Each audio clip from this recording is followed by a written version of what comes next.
So, welcome to NAMAE's first broadcast or webcast interview. And we are honored and privileged to have David Block, who is a graphic designer and educator from Orange County, California, and runs a CTE program in a high school there.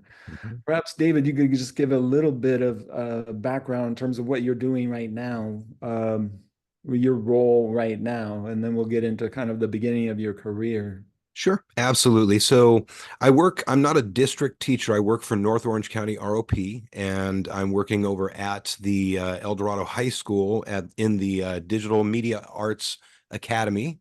And I am in charge of the graphic design pathway. And I wrote the curriculum for my pathway. I've got the first honors class in ROP history. And I've developed my capstone class, the honors and advanced class, which is actually a combined class. Are students that are my junior designers in the work-based learning program that I run called Design Rescue, where they get to actually take on real projects, and that is my program. Very good. And how did you begin your career as a graphic designer? As I understand it, career technical education teachers come from industry or tend to. Yep, absolutely. Well, I started back. I would say back in high school, I was always, doing the background art for for the drama productions or, the plays that we had at school. I was very, very much involved with drama and choir and all of that. So it was kind of creative in that way. But after high school, I went to work, um, on a kiosk, which was my very first graphic design job, where I designed custom mugs and T-shirts for people. And I managed that cart for a couple of years and got to work with Photoshop in its infancy, 1991, Hmm. 92. Wow. And and from there, I basically just stuck with to be quite honest with you, I jumped around.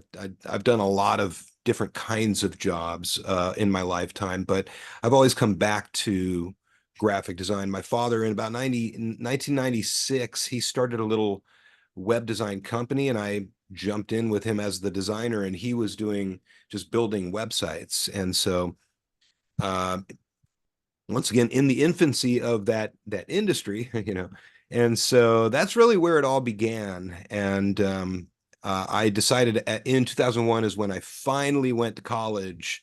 I graduated high school in '87 and just worked throughout that whole time. Hmm. And then when you went to college, did you study graphic design then? Yep, I went actually, to be quite honest with you, I went to college as a fluke. I wasn't planning to. I was looking for, since I was doing web design, and I was feeling so really a lack of confidence. I didn't really understand color theory or how to work with shapes or really what I was doing at all. I just kind of taught myself as I went, learned HTML. And so I was looking for a class to learn that, and there was nothing available at that time. And so the only thing that there was an art college. So I jumped in, and I aced my way through that entire experience, got honors all the way through, got my degree in 2004, and I loved it. I've loved it ever since.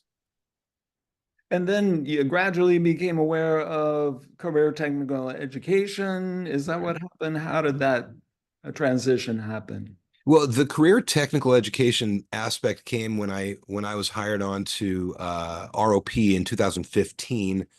That's I really hadn't even I had never heard that term before, and it made sense. It's kind of what I've always been doing.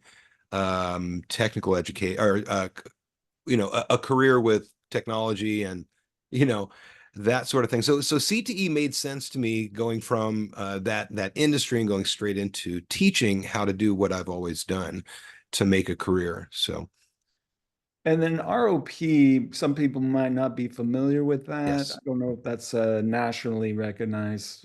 How does that differ or is the same as CTE? So ROP means Regional Occupational Program. And so ROP, there are a lot of ROPs in California. I don't know how many. There are a number of them throughout California. I thought they were nationwide. I haven't done my research on that, but I remember back in when I was in high school in the 80s, there was an ROP. It was called CROP, California, whatever it might have been Regional Occupational Program at that time too. But in any event, so yeah, so that's forgive me. I don't know. I don't remember if I answered your question. Yeah, I apologize. just the difference ROP, CTE, and Oh, that's then right. you grew as an instructor. Do you remember those early days, and what was it like at the beginning for you? So yeah, so I actually was tutoring in about 2012 to 2014 and 2015. I really did a lot of that kind of one-on-one. I went through different websites where people were looking for tutors, and it was a lot of fun. I just kind of decided to go to the next step, and I wanted something different. I kept I've always kept a freelance company going. I'm always doing freelance projects, but I wanted something a little bit different.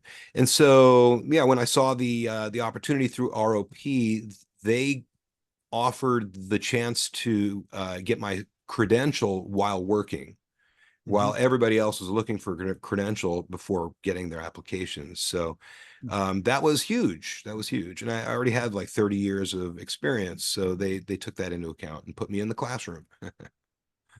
And then what was it like, just as a big Oh, teacher? well, okay. So I had not been in a high school classroom since 1987. And so, it was a little bit of a shock. It was very much what I remember, but um, to be honest with you, I wish that they had put me in as to shadow another teacher, at least to be a student teacher for a week, at least to see what other people do. Because I've been doing it for 9 years now, and I still haven't been in anybody else's classroom. So I'm just making it up as I go along. So that's my experience has been just like I'm just doing this because it seems to work. It works for me, it works for my students. The way that I teach, I take my experience from my time in college, and I basically convert that to something that I can teach. And that's how I've kind of trained myself as a teacher. And so your program is called Design Rescue. That's in your classroom, is that correct? It's you Yes. coming into the Design Rescue program. Yeah, that's right. In fact, if you like, I can share the website. I've got that up. If you'd like me to share it, I can do that. But yeah, so the Design Rescue Program, let me bring that up here, is essentially, here it is.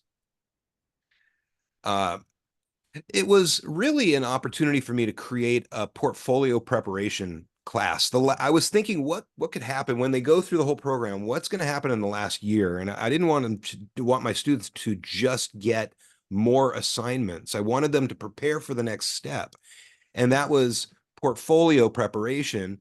And so, and from that, I realized, why just give them assignments for their portfolio? And I know that they can handle real projects. And here are examples. These are all real projects for actual clients. They're highly, I think they're very well done. They're very professional, super simple design. It's not, little things like this, really, really nice design, I think. There's some that are little, this is okay. It's, but it's giving them experience with real world projects that go right into their portfolio. I even had them working on, They're actually like functioning as graphic designers. yeah, for sure. Now, Yeah. is this one to one, the student and the client, or is it whole classes working on one client's? Yeah. Essentially, I've always given one client per designer. I've attempted in the very beginning, I tried to do group projects, but that requires splitting them up into different disciplines that they don't necessarily have. I don't have writers or copywriters. I don't have art directors in my class. They're all learning design. So unless I take some time and actually give them, specific, break up my class and do that to give them specific duties. I could, and I think that there are people that do that, but I haven't found a way to make that happen in my classroom. So, but this coming year, I'll be quite honest with you, I am going to be pairing people up so that we can get, they can work together through the brainstorming process.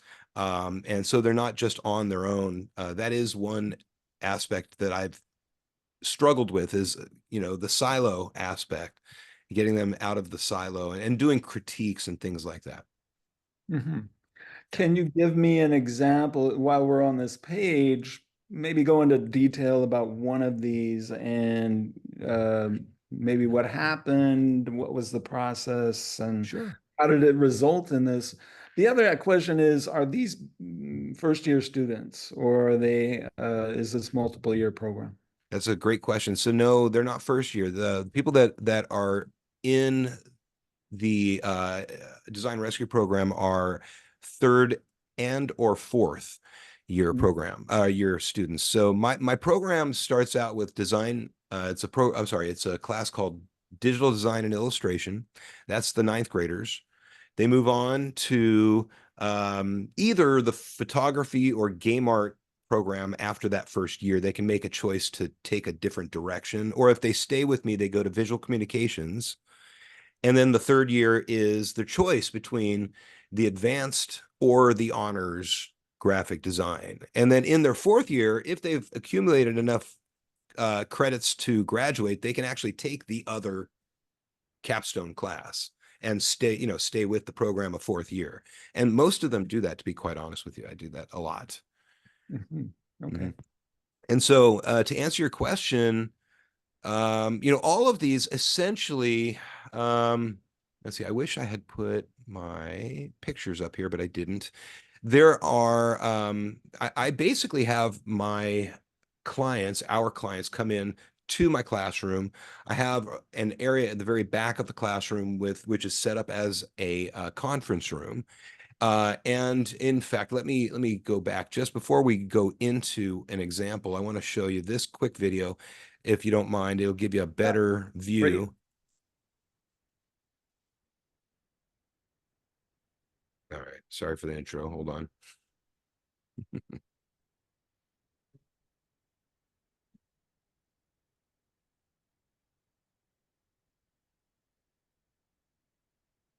Design Rescue team is specifically geared to help companies and nonprofit organizations in the community with any kind of design project. There's like a list, and we look at it and decide like which ones we like.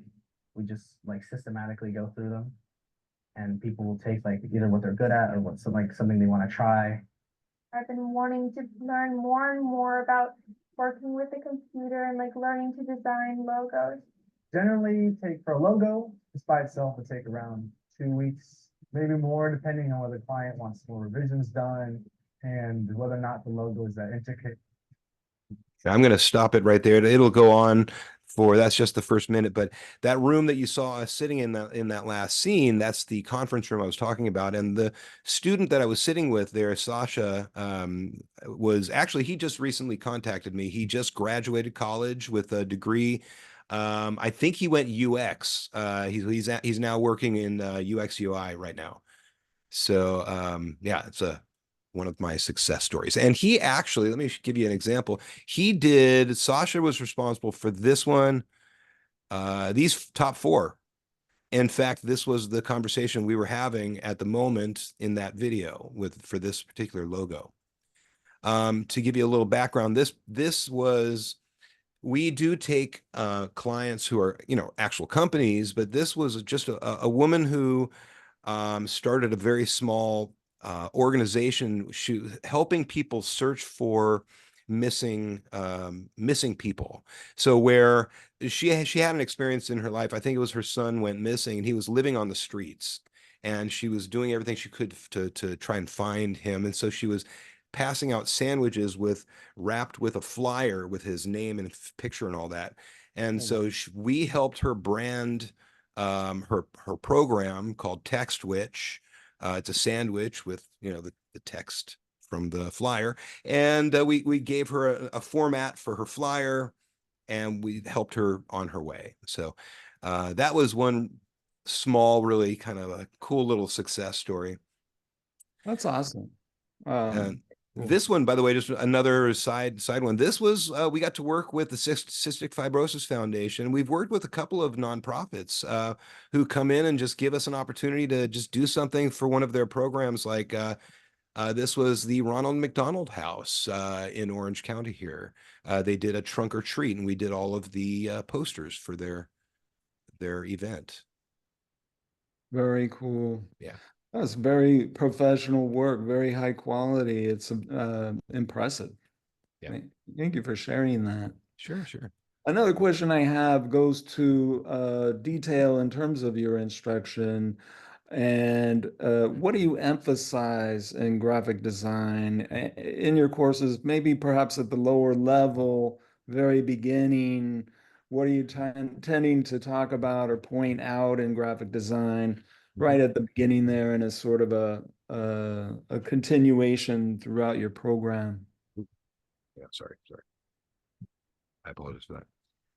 To answer your question, what do I focus on in the very beginning? Um, you know, I've bounced around a lot, and I found that the very most important things to get down are the ability to sketch, the ability to get your ideas out of your head and onto paper.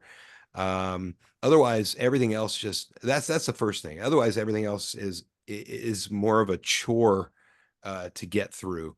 But that's the first aspect. And then how to research, you know, how do we actually go out and what are we looking for? How do we gather inspiration, and where do we put it? You know, what is a mood board? How do we start it? And that's really those two things, you know, doing the research, creating that mood board, and then doing the sketching. I think that's actually where I start. For the first I would say 3 months of school every week. We're doing at least 2 or 3 days. We start every day with bell work, basically the first 10 minutes of class where I give them a project to sketch, and we'll come up with some sort of a logo design, you know, some criteria, and I'll ask them for their opinions, and we all just get right into it. So sketching and research. Very cool. And so what do you think what skill are they gaining there specifically? They're sketching. Yeah. You know, what does it develop in them? And then the research part of it, what's part of graphic design, kind of the underlying skill or ability that makes a good graphic designer when they're talking to that client? What's happening for a student a skill that they develop there? Well, so first of all, being able to sketch,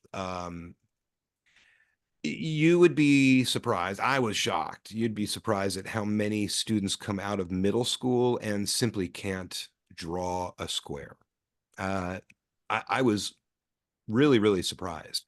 Being able to simply draw and get an idea, get something down, like, yeah, I mean, let's draw a picture of a lollipop, and they have a hard time with that. So it's really not everybody. I do have a lot of students also who come in with some unbelievably talented artistic skills. So, you know, I get the wide gamut there.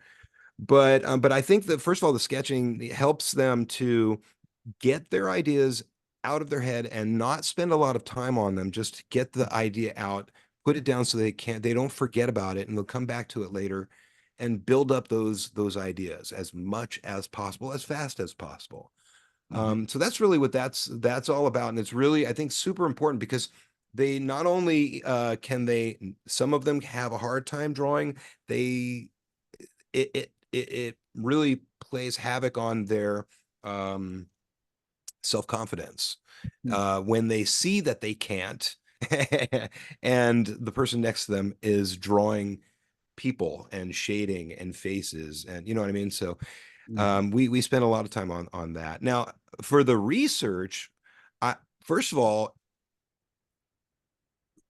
being able to do research on your client is, as you know, it's paramount. You have to know who you're doing the work for, and you know what the goal is, who's going to actually see the work. And so that's the thing about the classes that I teach.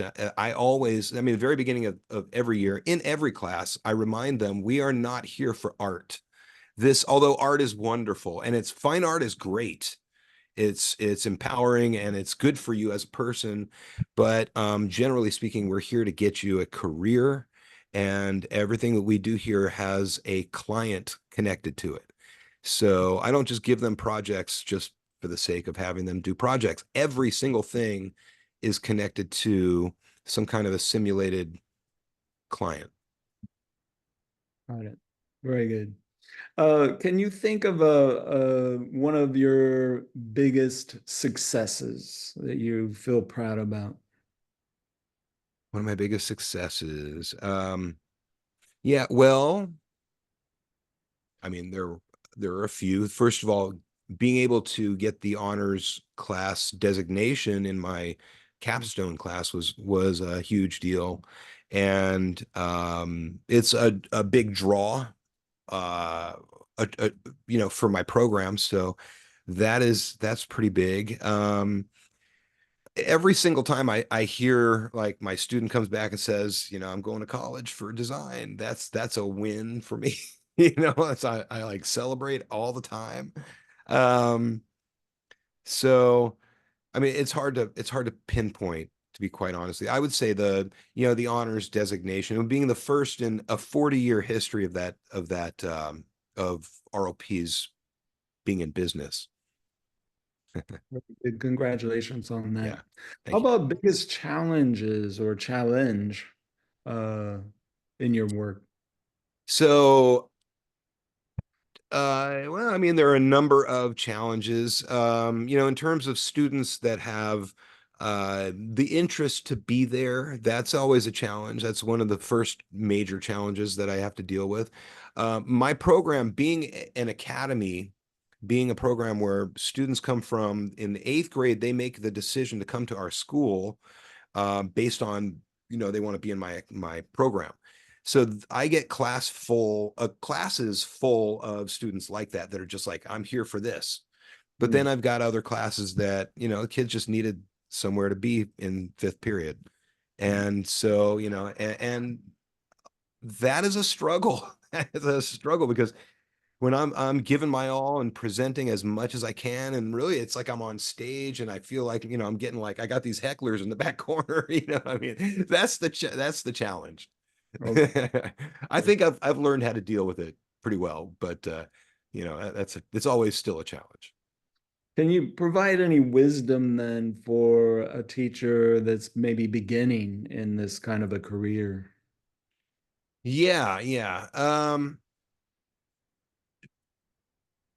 So in terms of what I was just talking about with the students that are not as into your class, it's a challenge that we all deal with. I mean, not everybody's going to have the same direction in life or maybe the same end, you know, result. They want to do something totally different and they're just here for now.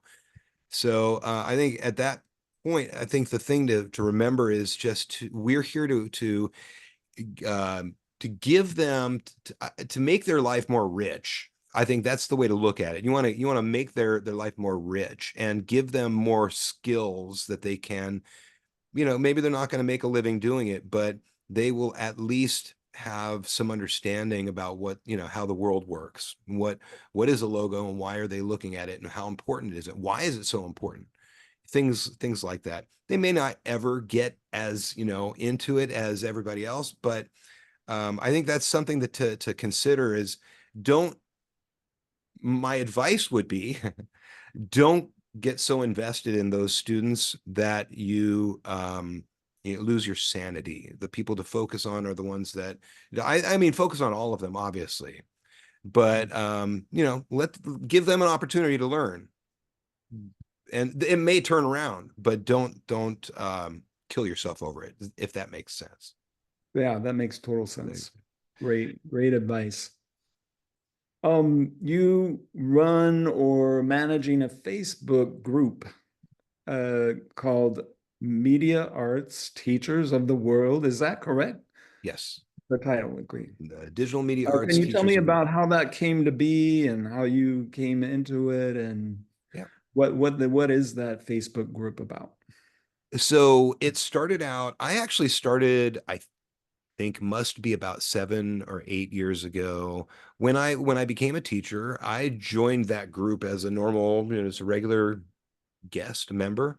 And then I just posted so much that they invited me to be an admin, and I'm helped to, I pretty much maintain it. But there are 3 other people there, that help.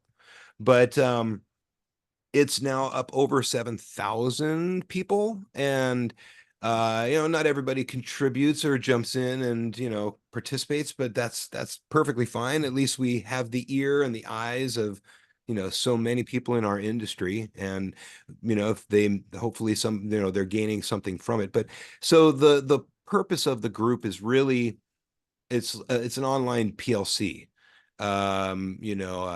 professional learning community.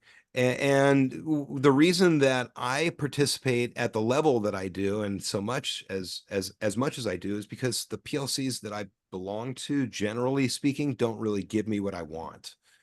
At ROP, we have a PLC that we meet every once a month, but we usually end up talking about administrative stuff and things that are not related to helping me be a teacher, even though that's the whole point of a PLC. Really to help us to help our students achieve more. And so anyway, so that's why I started it. And we've done some meetings. We've done some actual PLCs with the group, the Facebook group gathering. In fact, I've got one scheduled this coming Sunday. I thought, people are getting ready to go back to school. Let's get together again and just talk about, let's get our heads straight about how do you start the year. Here's some ideas for classroom management, assignments to start off, whatever you want to know. It's always been super helpful, and so that's what we're going to be doing. Very good. Awesome.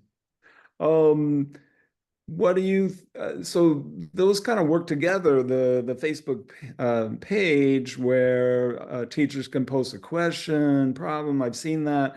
And then you got a lot of people responding with answers. So there's a lot of information going back and forth technically in terms of projects and so forth. That's a great conversation. And then you have this group. Is that a complement to what's going on the Facebook page? It's gets into more depth, I guess, specifically about teaching. Is that what you get in the group?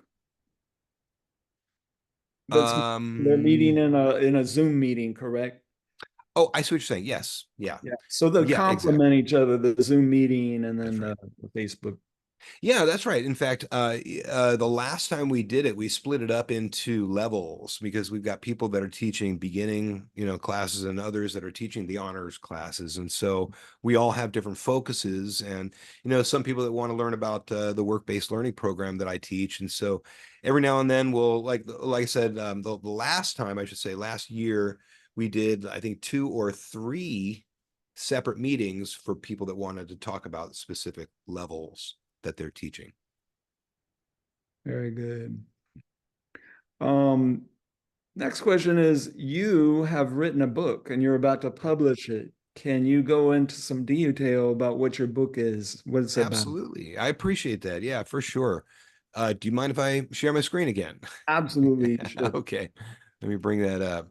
So, yeah, so about a year and a half ago, I decided I wanted to write a book, and I'm not sure what came to mind. I think, to be honest with you, I was thinking about ways to reach the younger, kids. So I really wanted to write something or interest them with something um, at an early age. And so this book is geared toward 12 to 15-year olds, middle school to high school ish, and it's a story about dragons.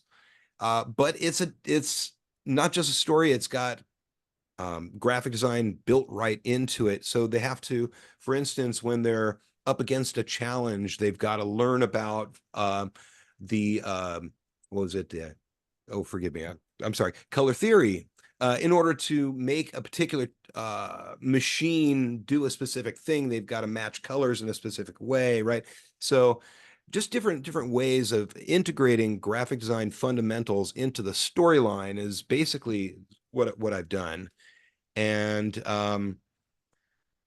so yeah, so I've got this website. It is called thedragonsguide.com. And here I've got actually samples of the book up to, chapter 3. You can go in and check it out if you'd like. But that's pretty much it. Now, if I could say one other thing about this, the book is also integrates not just education about the fundamentals of graphic design, but I've also integrated 4 real world graphic designers into the story. So in fact, let me see if I can, do I have them on here? I don't. I didn't put them on here. In any event, it's Chip Kidd, Paula Scher, Gail Anderson, and Stefan Sagmeister. And they are basically, I reached out to them. These are real world designers. They're legendary in our industry. And I reached out to them by email and got their thumbs up to include them in my book. And so what I've done is they are in some way assisting in the storyline. And at the very end, I've got an index that basically is their biography and samples of their work. So it teaches about, who they are. I really wanted a way, because we learn about artists, we learn about Picasso, and we learn about artists all the time, but we don't learn about graphic designers. And that's what I wanted to do, is bridge that gap. Very cool. Thank you for sharing that. Sure, no problem. Last question is, we're now in the age of AI. And so I'm wondering what your take on AI is without going too into depth. Just give us your perspective there on AI at this early time in its. Sure. Well, okay. So now for the past, I would say, was it a year, 2 years now, we've been playing with the Photoshop, Firefly, and the different aspects of image creation. And, I let my students play with AI, but the way that I see it, first of all, I think it's a great thing. I'm looking forward to more AI. I love AI. Yeah, I absolutely see the dangers in AI, but I'm looking at the silver lining. I think that it's number one, for the past, I would say 2 years, 3 years, 2 years, I would say, I've used like Chat GPT to assist me in making my assignments more with, I'll use the word again, rich. It's more rich, more with more depth, more realistic. So it's been super helpful for me. My students, though, on the way that I'm having them use AI is not like just let's make something. I need you to make a cereal box, and AI a cereal box. No, they need to use whatever they create with AI as reference material. It's just like when you're doing research. So in that very first stage, when we're building that mood board and we're doing that research, we're looking for examples that we like, colors, typography, things that inspire us for this project. All of that goes in the mood board. Well, so does the AI generated art. That does not go in our work. That goes in as inspiration. And if we create something with AI that we really like, get your sketchbook out, draw it out, create your own version of it, but you may not use that in the project. So the challenge has been, like last year, I did that, and the challenge has been catching that, because sometimes, I mean, it's a lot of times it's clear, that's AI. You could tell that's AI. But there are times when it just went right over my head, and they included it, and I didn't even think that it was not something they created. So, it's a challenge. The the other aspect to that, I do have them use ChatGPT. The other teachers on campus may not like that though. There's a very, very, the English teachers, like everybody else, they're all really, really kind of, they don't like it. They don't want it. They're afraid of it. They don't know how to deal with it. They may know how to deal with it. I don't know, but I let my students come up with text for, if they're creating a flyer. I don't have, like I said, I'm not teaching them to be copywriters. So if they need a paragraph of text, it's going to be just a placeholder anyway. Their client is going to give them the text, right? So a lot of times the projects that I give them will actually have the content that they need. But if it doesn't, I have them use ChatGPT, create some just generic text that they can utilize. Okay, very good. Well, thank you so much, David Bach. This has been very interesting, informative. You have an impressive program. You've done a lot of great things. Appreciate what you've done and sharing with us. So thank you for this Yeah. visit today. Thank you, Dana. I appreciate it.